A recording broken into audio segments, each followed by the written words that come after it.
Good afternoon and welcome back to Q News. My name is Michael James and I'm back with another fantastic guest for you this week. One of my all-time favorite films is the Rocky Horror Picture Show. I mean, so much so I even have it tattooed on my body. I loved it. I grew up with it. And today I get to interview one of the stars, the original stars of the movie. She is the one and only little Nell Campbell, who played Columbia in the original Rocky Horror Picture Show. Good afternoon, darling. Afternoon, and I'm so impressed with all your sequins. And had I known, I would have endorsed, I would have covered myself in sequins. Oh, look, I had to make sure I had something that was some kind of homage to the film. And I thought, oh, this is the perfect jacket. And I'm loving your pink hair too. Yes, there's a lot of color here. There's a lot going on, pleasure. Oh, thank you. I'm loving the red, loving everything we're going for you as well. Thank you, darling. The Matalo look. Matalo. Now, little Nell, not many people would know that you are actually, you grew up in Australia before you took off overseas. I am such an Aussie. There's so much about Australia that I adore, and the quality of life being the broad stroke of explaining or describing that. We just have the best quality of life in the world, the combination. I mean, I love being able to swim in our beautiful beaches. I love the outdoors. And I lived 14 years in London and 20 years in New York, and I'm still in New York a lot of the time. But I adore living here again. It is. It's wonderful. I've been to New York as well, and as much as it was crazy, there was nothing better than coming home. But you left a long time ago and you took yourself overseas. How did you go from being this young lady, this little girl in Australia, to appearing in this little film that just became one of the best known films in the history of the world? Well, it started by I had turned 18 2 weeks before I arrived in London, and I was busking in the streets, and I was working. I was at work in Kensington Market with Freddie Mercury across the aisle from me, selling his boots, or selling boots, and Jim Sharman saw me busking, and I was also waitressing, and he rolled up at the place I was waitressing at and said, with Richard O'Brien and Richard Hartley. Richard Hartley was the musical director. Richard O'Brien, of course, wrote the book, the music and the lyrics, and said, "Oh, we're doing this. Look, it's a tiny theatre above the Royal Court Theatre. We're doing this little musical. Would you like to be in it?" Well, darling, there I threw the apron away and tap danced right out of there. So that's how I got the role of Columbia. I didn't actually audition for it. And then we got paid £18 a week. The theatre upstairs sat 62 people, which is tiny. And I think the budget for the show must have been about £200. And we did 3 weeks rehearsal. And during rehearsal, Richard would, because the show itself wasn't totally complete when we started rehearsing, and Jim would say, "Richard, I think you need to write a song for Janet. Janet needs a song." And Richard would bloody well just go home after we'd finished rehearsal, come back the next morning with, "I've got, the song." And he handed it to Julie Covington, and it was called, "Touch It, Touch It, Touch It, Touch Me." She was, "I can't sing that. I'm not doing that. No, I'm not doing that. Isn't that hysterical?" And then, so songs were being added and everything was being fine-tuned. So it was because I did that little show, and then it was an instant sensation, really. And so I stayed in the show for 7 months, and then the following year we made the movie. So that's how it happened. Fantastic. There's so many. Try and do my research, but there's so many things you find out I didn't know, and I didn't know that it was actually a stage show before it went to film. I thought it was straight to film. It's no, and it's still a very successful stage show. It runs it's often running around the world all the time. Oh, I can't wait to see it on stage. Oh I my missed God. it. I missed it when it was on stage here I'm last, and telling I'm you, dying. Michael, right now, even though it was a tiny theater, I mean, you could count the paces. I just want you to imagine the moment that Frankenfurter would make he would make his entrance from the back of the theater, which no one was expecting. Ah, Boom, boom, boom. Then he would just come out and he had a big cape on and he, how'd you do? Think you. And people, it was 1973, and there was Tim in his high, in exactly what you see in the film. Maybe even more tacky, but that tacky. And it just was electrifying, really. And one of the key things is that men and women fancied Tim. oh, he was. Everybody loves him. There's just something about That's him right. in that role, just like yes. I know. And so because everyone just went so mad for the show. And of course, the other reasons the show is such a, I think, ongoing, well, the bones is what I want to say, the bones of the show, that being the songs are so great, and it's not, there's nothing nasty about it. It's actually quite a sort of cozy, to me. People ask me, Nell, when you made that, were you shocked? Were you shocked? And I'm like, are you crazy? I had a liberal upbringing, 1973 London, it was all going on. It was Yeah, I think completely not shocking. yeah, in the time, I think it would be thought people would have thought that it was crazy or risque or whatnot. But I think perhaps then and over time, it's more a movie that is about freedom, that about liberation, about being sexual, not being afraid to be yourself. There's so much that's good about it.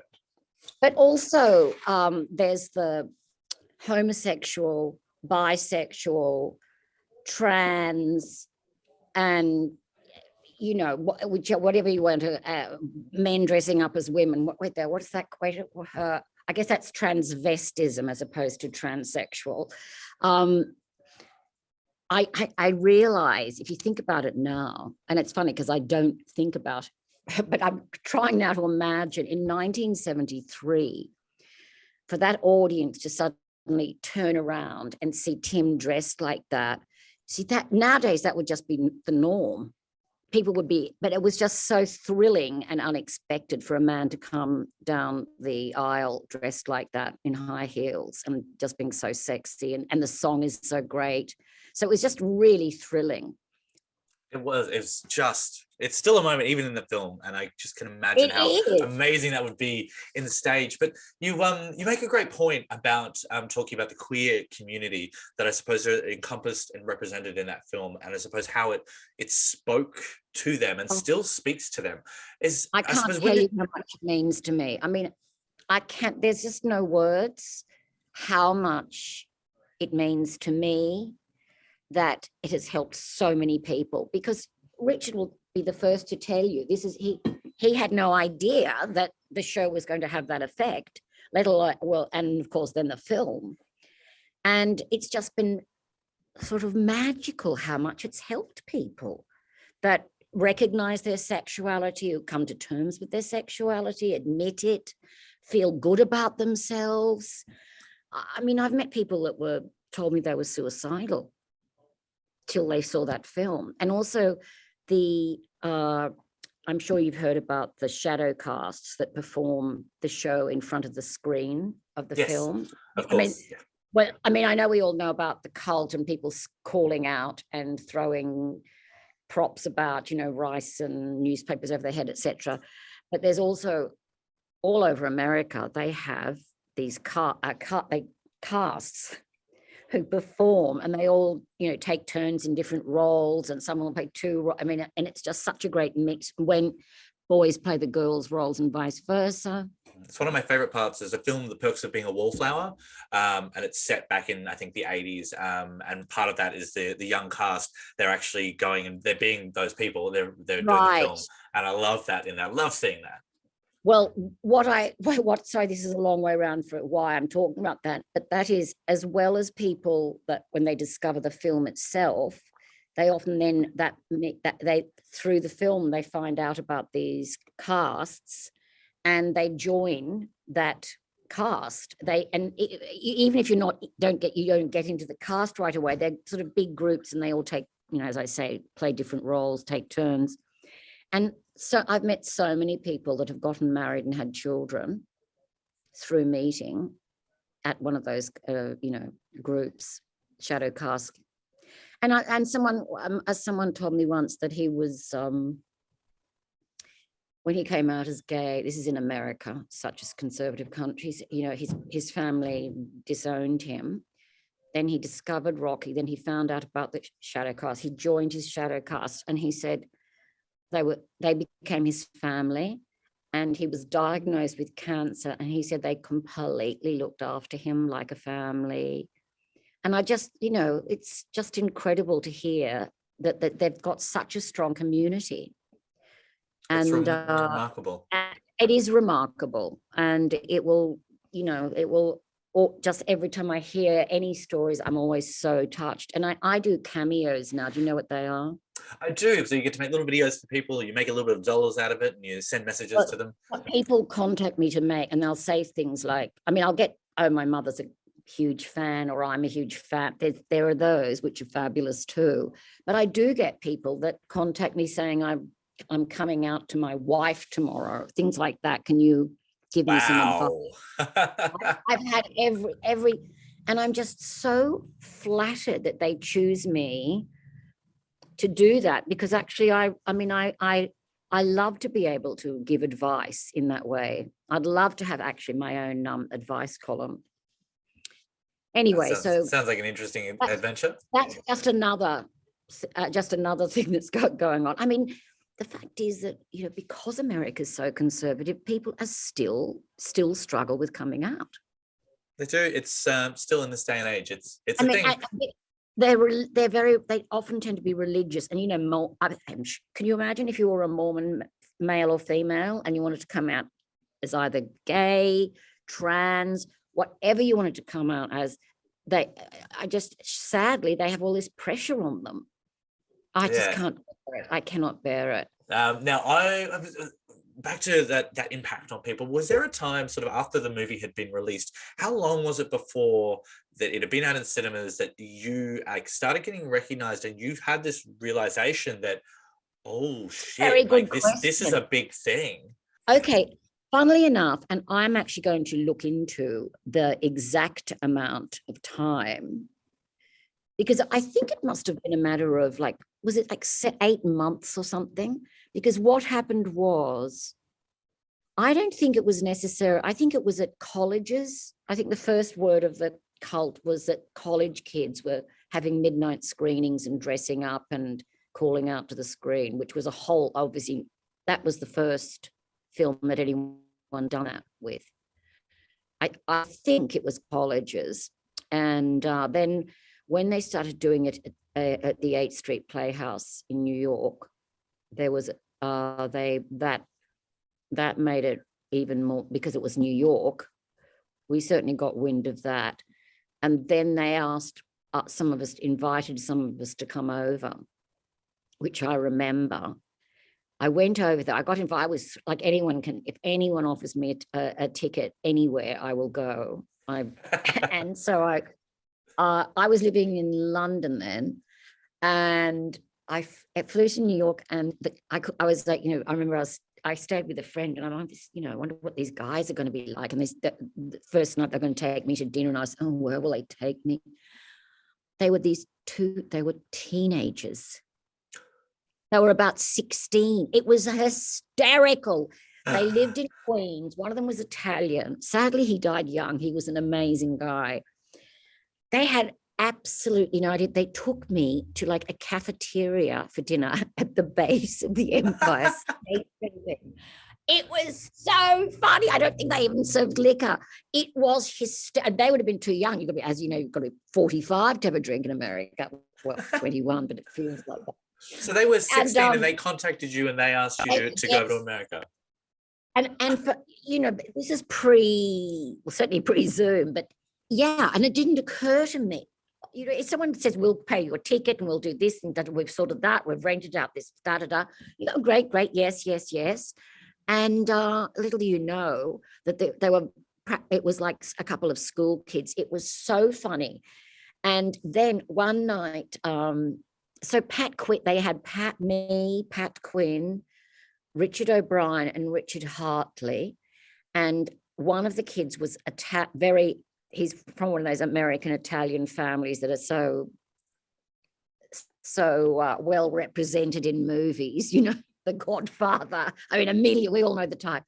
His mum, he said, you've got to come to dinner. My mother's going to cook a big dinner for you all. And I remember we went to some apartment in Queens that had the groaning table of all that appalling Italian-American food, like eggplant with about a litre of Parmesan that you buy pre-grated all over it, that sort of thing. Anyway, the whole thing was just hysterical and charming and divine, and it was magical, really. It's such a fond memory.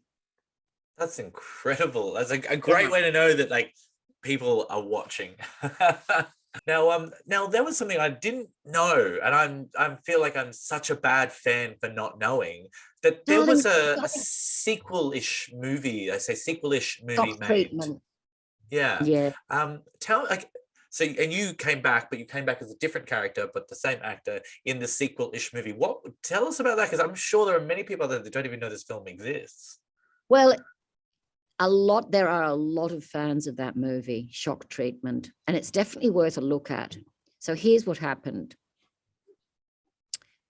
After we made Rocky Horror, and can you imagine in this day and age, if it was made now, we would have made a follow-up the following year. Oh yeah, absolutely. We'd be in production before it finishes. Yeah, exactly.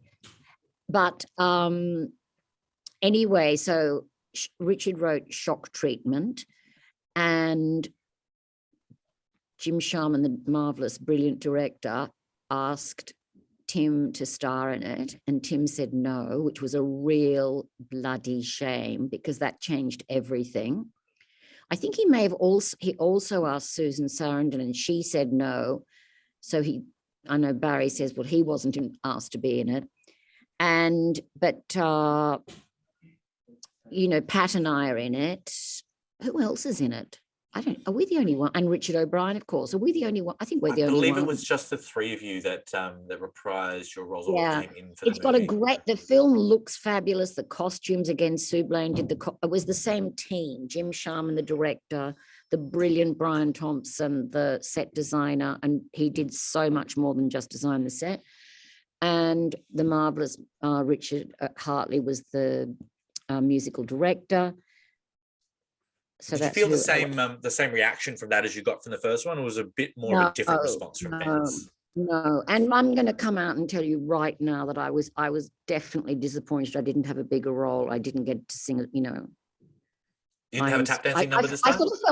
I felt I'd done the hard yards by this point. Like I'd done, the original show. I'd done the movie of Rocky. Now we're doing nothing. It's like, do I still have to be like the chorus girl in it? That's how it is. Now, you mentioned earlier, you said the word, I think, reboot or sequel or remake. And that brings me to a question. Now, I know, because I did my research, that there was a reboot made of the Rocky Horror Picture Show. Now, I, for one, haven't watched it. I felt a deep connection to the real one. And it was just this moment where I just went, you know what? I don't think I need to. I don't want to be in a state where I have to compare it or we have to have an opinion about it. So I just let it go. So I'm curious, did you watch it and did you have a reaction or an opinion about it? What were your thoughts? Well, I haven't seen it. What did you think about them making it? I saw the trailer. Look, I have to say, I can never quite see the point in making and let's face it, at this stage it's an iconic film. Absolutely. It's a classic. It's hard to think why you would touch that. And like the Sound of Music, really. But Steven Spielberg, did, you know, West Side Story, remade West Side Story. So, I mean, okay, but I just didn't really understand it, because somehow I think a lot of the fans, some of the fans have told me they liked it, but definitely they're the vast minority. So you just think there just wasn't a need really to be making it? I don't think so, because also it's almost like, you know, because when we made it, it was edgy. It was different. Yeah, it was edgy and tacky and charming and almost like a homespun, sexy show. And now everything's so much more jaded and etc. It just somehow, you know, I'm not. What can I say? It seemed a sort of odd idea, but it was the idea, I think, of Lou Adler, who was one of the producers of the original show. Fair enough. Well, we're both in the same boat there. Both didn't watch it. Yeah. I mean, and good luck to all the people that were in it. But I feel badly for them, because we all know that people kind of are very affiliated with the original cast. It's like I'd like to see someone else other than Julie Andrews tackle her role. Yeah, so I think I would rather have not seen it and not have a negative opinion about it, and not have a negative thing to say about it, That's rather a very than watch good it and attitude. say that. Yeah, and that's a very good attitude for life. Like that embroidered cushion. If you don't have anything nice to say, if you don't have anything nice to say about someone, come and sit beside me. I think that's how it goes. Anyway, but yeah, I agree. And I think they all sound like, I'm sure they were fabulous, all those people, but I do think they were in a tough position. Absolutely. I'm sure Laverne Cox would have been amazing. Now, speaking of people... No, carry on. I agree. Now, speaking of people that are in the film, I'm curious, do you still speak to, Patricia and Richard and all the people that are in the film? Absolutely. I up until COVID, I regularly go to America and appear at conventions with Pat Quinn, Tim Curry, Barry Bostwick, and up until his sad demise, Meatloaf. And I used to see Susan socially in New York, but I haven't seen her since I've been back here. And I'm in touch on email a lot with Richard O'Brien and Richard Hartley. I haven't seen Jim for a while. I saw him just before COVID. So yeah, I feel like I'm very in touch with people. Now, there is so much we could talk to, but we're going to have an opportunity where we can find out a lot more of these stories that I want to keep asking you. We can sit and do this for hours, because you're actually promoting something very special that you're going to be doing. You are bringing your own little one-woman show to Australia, and more importantly for our Brisbane audience, you are coming to bring it to us, and that is going to be, I'm just pulling up my dates, on the 14th and 15th of October, and your show is All's Nell that ends Nell, and that is going to be you on stage. What are you going to be doing in this fantastic little show you have wrapped up for us? Who the hell knows, Michael? Who the hell knows? I don't know. Pray for me that I pull it together. We're just going to wing it. Just walk in and be like, all right, who's got some questions? Actually, I saw at the Enmore Theatre, which I love the Enmore, in Sydney, Sandra Bernhard, and she arrived on stage. Yeah, and everyone's screaming. And she went, oh my God. She said, I have not written a show. She hadn't written a show. I couldn't believe, because she can be very funny, but she wasn't funny. What I'm going to do is I've been taking photos forever. And so I've got lots of incredible photos. So I'm just going to be telling everyone talking about Rocky Horror, and then talking about my glittering nightclub Nells in New York, with lots of photos, and people can, ask me questions, and we'll just have a goddamn good time. Very cozy wozy. Oh, fantastic. We're going to have a Q&A element as well. We're going to hear some of these stories. Yeah, Will there be any singing or any tap dancing? We'll just have to see how it goes. Do you still get to do any tap dancing these days? You still put the shoes on? I do. Oh, I see. So there might be a little surprise in store for us then. Who's to know? Treasure. Come along and see. I love it. Well, the show is going to be performed both on the Gold Coast and in Brisbane. It's going to be on Friday, the 14th of October at Home of the Arts, otherwise known as Hotter. And it's going to be the Brisbane Powerhouse on Saturday, the 15th of October. And those tickets are going to sell out like hotcakes. There's a very popular queer show on US and international television called RuPaul's Drag Race, and they celebrate all sorts of queerness and fabulousness. Now, have you heard about this show before?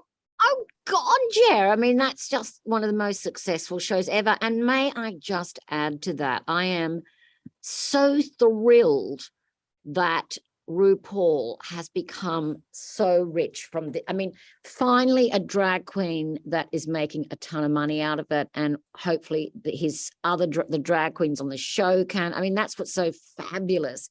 And could a show be more successful? It could not.